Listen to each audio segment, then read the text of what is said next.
એક દરબારે ફટાકડાની દુકાન કરી દિવાળીમાં,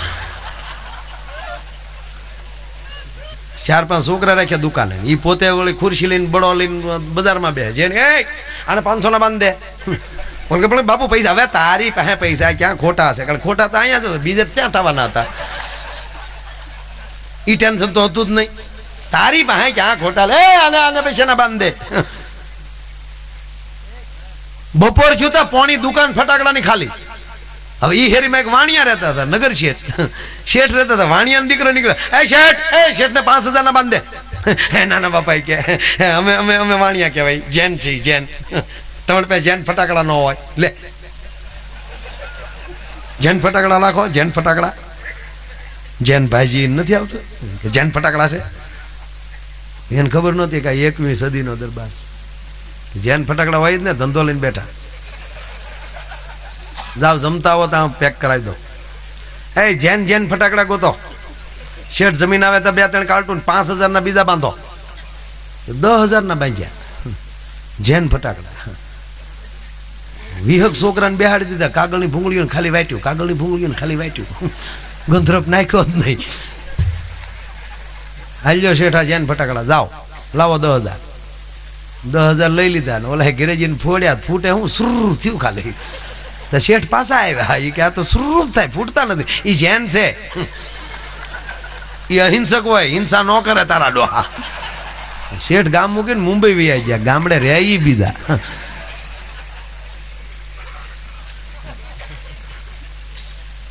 આ યુગ સારો છે મારો કહેવાનો. તમામ વ્યક્તિ એ બુદ્ધિથી જીવે છે. આજથી 30-40 વર્ષ પહેલા ગ્રાન્ટ શું કહેવાય ગામડામાં ખબર નહોતી, ગ્રાન્ટ નહોતી ખબર કોઈને. અત્યારે 5 વર્ષનું છોકરોને ખબર હોય ગ્રાન્ટ એટલે શું કહેવાય. 30-40 વર્ષ પહેલા ગ્રાન્ટ હું વાતું કરતા સોરે બેઠા બેઠા, ગ્રાન્ટ આવી પણ સરપંચ મંત્રી તે ધ્યાન ન દીધું તો વહી ગઈ.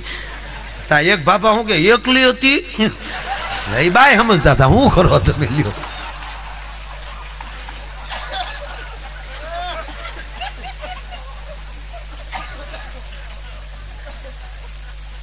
હા, 1-2 વાતો બાયું નહીં કરી, નકર એમ થાય કે આમ અમારી કઈ વાતું નથી લાવતો. ના, એક બેન રોજ દુકાને જાય, દુકાનદાર ખીજાણો, બેન 1 મહિનાથી આવો કઈ લેતા નથી ને ગીરદી હું કામ કરો. બેન બોલ્યા કે નથી લેતી, રોયા તારો વ્યામ છે, તારું ધ્યાન નું એમ અમે શું કરીએ એમ.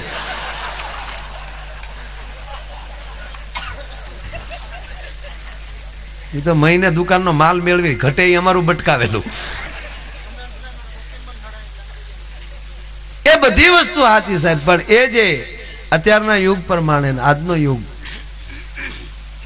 અને એમાંય આપણા જે આ ગામડા સાહેબ, આપણે ભૂખ્યા રહ્યા આવીશું પણ ખોટું નથી કર્યું કોઈ દી. ભૂખ્યા રહી ગયા આવીશું પણ એ ભૂખની તૃપ્તિ કરવા માટે એમાં ખોટું બોલેલું કોઈ દી અન્ન નાખ્યું નથી. પછી કોઈ પણ વરણ ન હોય. ઓલે દાખલો છે ને, ખાંભા જેવું શહેર ને હટાણું કરવા માટે રોજ નેહડાના માણસો જાય, અઠવાડિયે 15 દિવસે. એ શેઠને એવું થયું કે નેહડા વાળા જે ગામડામાં જે રહે છે એ લોકો પાસે ઘી હોય, ચોખ્ખું હોય, ભેળચેળ ન કરે, પવિત્ર માણસો હોય. એ માણસ પાસે મોટરસાયકલ લઈને આપણા ગીરના નેહડામાં ગયો, 2 કિલોની બરણી દીધી, માડી નાખી, લ્યો માડી મને 2 કિલો ઘી આપો. 2 કિલો ઘીના રૂપિયા આપ્યા. એ શેઠ જે હતો એ પોતાના ઘરે આવ્યો, પણ પાછો વિચાર આવ્યો કે આ લોકો ભેળચેળ તો ન કરે પણ તોલમાં દગો નહીં કરતા હોય ને એમ સમજી અને કાટે નાખી, ધડો કાઢ્યો, ઘી ગણતરી કરી તો મીઠાભાઈ 200 ગ્રામ ઘી ઓછું હતું 2 કિલોમાં. વેપારીને 200 ગ્રામ સામે વાત નહોતી, પણ વેપારીને એમ હતું કે ઓહો, જેની ઉપર મેં ભરોસો રાખું છું, જે માણસો ઉપર મેં વિશ્વાસ રાખીએ એ મીડિયા આવું કરવા. ગાડી પાછી મારી આવ્યો, નેહડે બરણી મૂકીને ડોહીમાનું એટલું કીધું કે માં, અમને તમારી પર ભરોસા છે ને તમે આવા દગા કરો છો. દગા કીધું શબ્દ સાંભળ્યો ને ત્યાં ડોશીને આંખમાં આહુડે ધાર થઈ ગઈ. શેઠ, અમે ભૂખ્યા રહી મારા બાપ, પણ અમે દગો ન કરી. શેનો દગો શેઠ? આ 200 ગ્રામ ઓછું છે, તોલમાં ઓછું આપો છો. કાટે કાપ ન હોય ડોહીમાં, ભાવ લઈ લેવાય વધારે. તેથી આજ નેહડાની આજ ગીરની એક ડોશીમાં એટલું બોલી હતી, શેઠ માફ કરજે બાપ, અમારી પાસે તાજવા હોય તોલા ન હોય.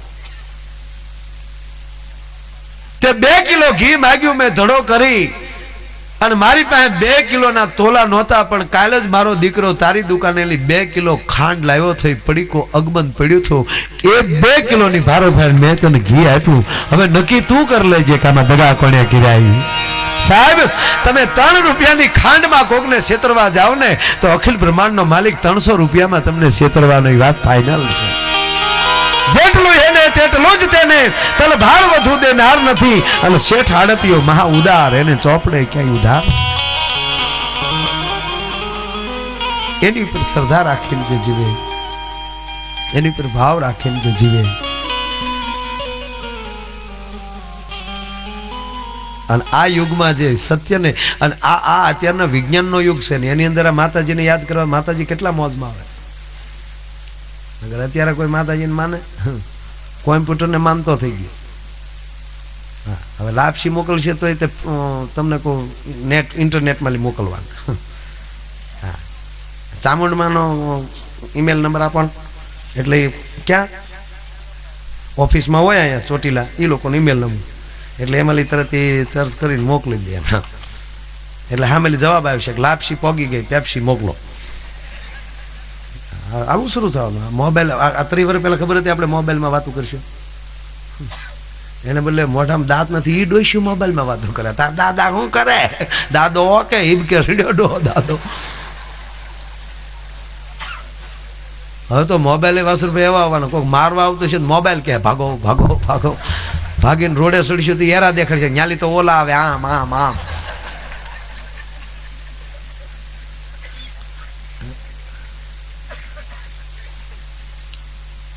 એટલે એ જે ભાવનો આવો રૂડો અવસર છે, ભાવથી બધા મહેમાનો પધાર્યા છે.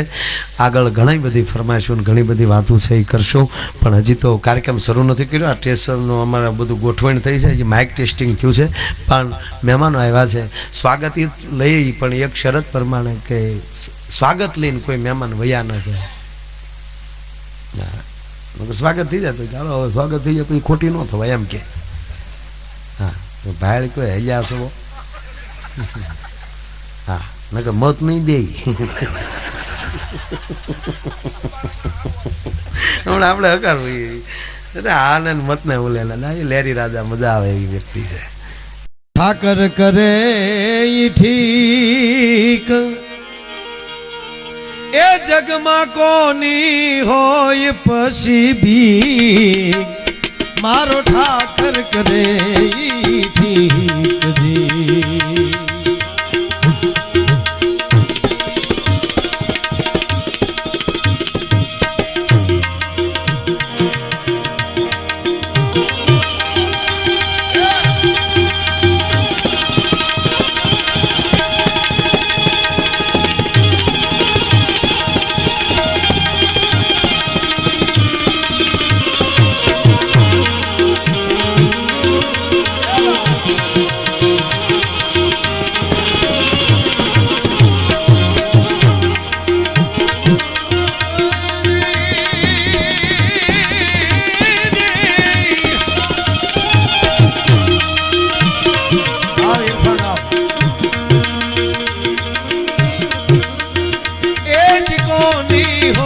બાપ ભી મારો ઠાકર કરે ઠીક જી.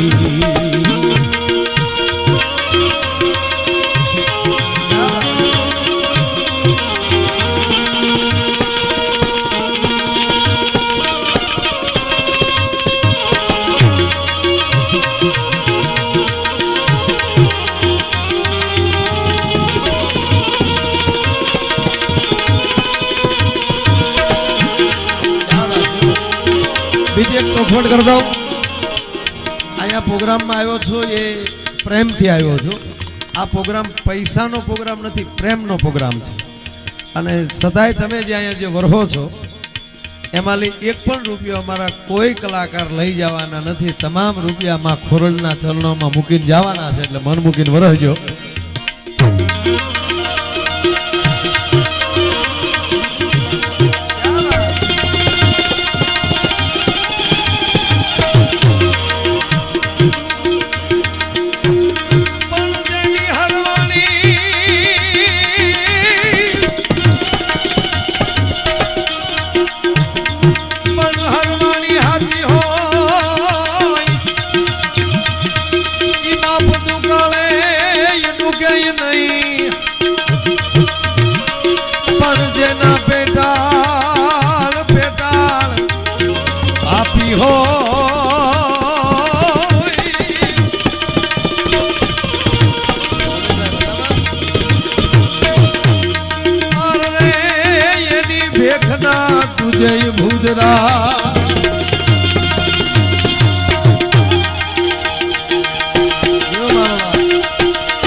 ये नाम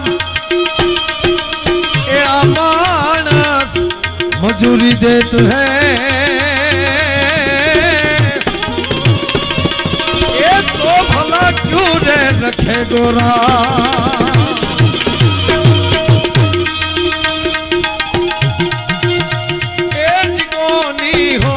बाप भी मारो ठाकर करे ठीक दी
बाप भी मारो ठाकर करे ठीक दी मारो ठाकर करे ठीक दी मारो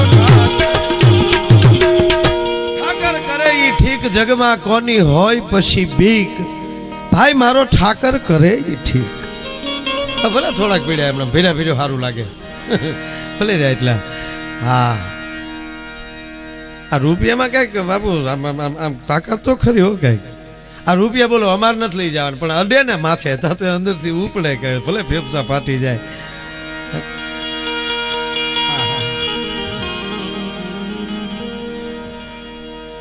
ए दहड़ा हाटो रोता था एने बदले 10 ની નોટો કેમ ઉડે માણસની આનાથી તો ભગવાન કેટલું આપે એટલે અમારા પ્રેમજી મહારાજ એમ કહે છે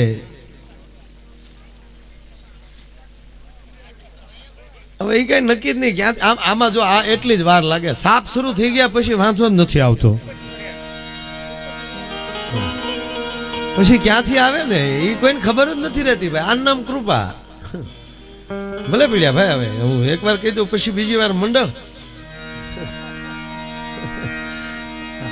વારા ઘડીએ એ જ નહીં મારે કહેવાનું ગાતો હો ને ત્યારે તમારે બધું લઈ લેવાનું ગાવાનું જેવું બંધ કરું એટલે તમારે બધાને પાછું બેસી જાવ પાછું ભાઈ એ તો એમ કે તમને એકને જ કીધું એમ સમજે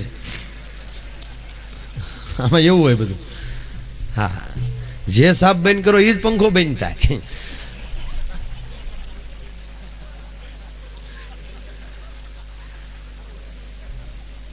અનકભાઈ એવું કઈ ન હોય તમે ત્યાં ચેનલો ચાલુ કરી ગયો બધાની ટીમ દેખાય અમુક ચેનલો ફેરવીને બેઠા હોય તમે શું કરી દો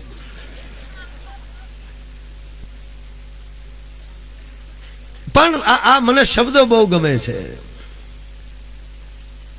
અને આખર બધાને ખબર છે કે એ જે કરે છે ભગવાન કરે છે છતાં અંદરથી કોને ખબર હું કરું છું આવી જાય છે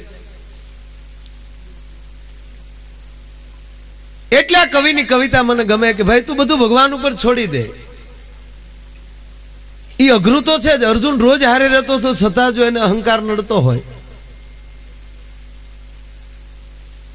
છેલ્લે કુરુક્ષેત્રના મેદાનમાં હથિયારના ઘા કરીને જ્યારે અર્જુન બેહી ગયો ત્યારે ભગવાન નારાયણ એમ કહે છે કે ધનંજય તું મારી સામે તો જો હું તારો રથ હાંકું છું તું કાયરથી બેહી ગયો ભલામાં સમગ્ર સંચાલન કરનાર હું છું ઘોડાની લગામ એ મારા હાથમાં છે તારી 5 ઇન્દ્રિયો એટલે 5 ઘોડા એટલે મૂક્યા છે ભગવાન કૃષ્ણના રથને 10 ઇન્દ્રિય વાળી 5 ઇન્દ્રિય તો હું તારું એમ કરી શકે તું તારું ન ચાલે એમાં તારા મનના વિચારથી તારી 5 ઇન્દ્રિયો પ્રમાણે તું કદાચ ગમે ત્યાં ગોથું ખાઈ કોથળીઓ પીને પડી ટાટીઓ તારો તું ભાંગી આ ઘણા ઘણા પડીને ટાટિયા ભાંગે શું કે ભગવાનની મરજી હતી. ભગવાને એવું નતું કીધું તું કોથળી પીને ગાડી આગી એમ. અને એવું કઈ પાછું સોપડામાં લખેલું ન હોય, એટલું બધું કઈ ત્યાં જગ્યાએ ન હોય. અમુક તો આપણે ઊભા કરીએ ભાઈ. કોડા થડી થઈથી ભગવાનની કૃપા હતી ને આ કાળ પડ્યો ને આપણી કૃપા છે. આ જન્મતા જ બાળક રાડ શું કામ નાખે, રોવે છે શું કામ ભાઈ? એ રડે તો જ સારું લાગે. બાકી જન્મતા જ બાળક દાંત કાઢતું હોત ખડખડ ખડખડ ખડ તો હું એની ઉયું દે ગામ મૂકી, એ કે સારું ન લાગે.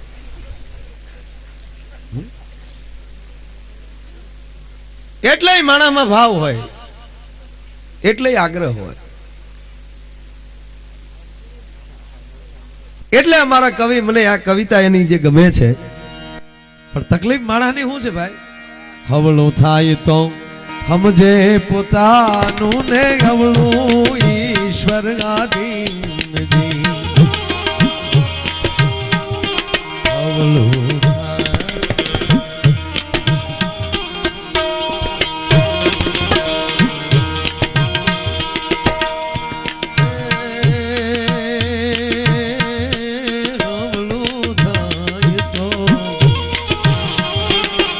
જે પોતાનું ને ગવળું ઈશ્વર આધીન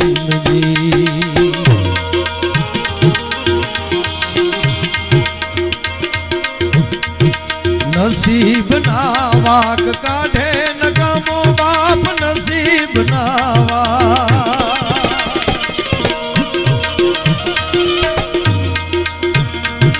કાઢે નકામો હે જીવાણી કર્મથી વંશી મારો ઠાકર કરે ઈ ઠીક જી.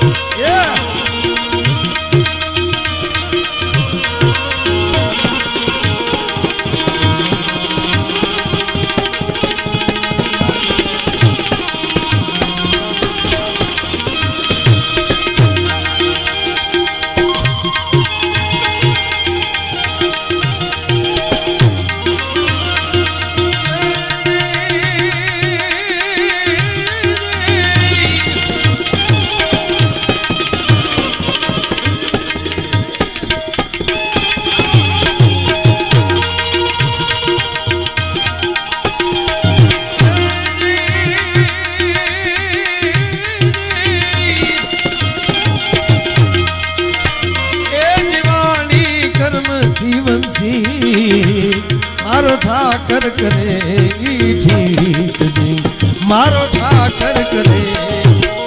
હવળું થાય તો સમજે પોતાનું ને હવળું ઈશ્વર આધીન.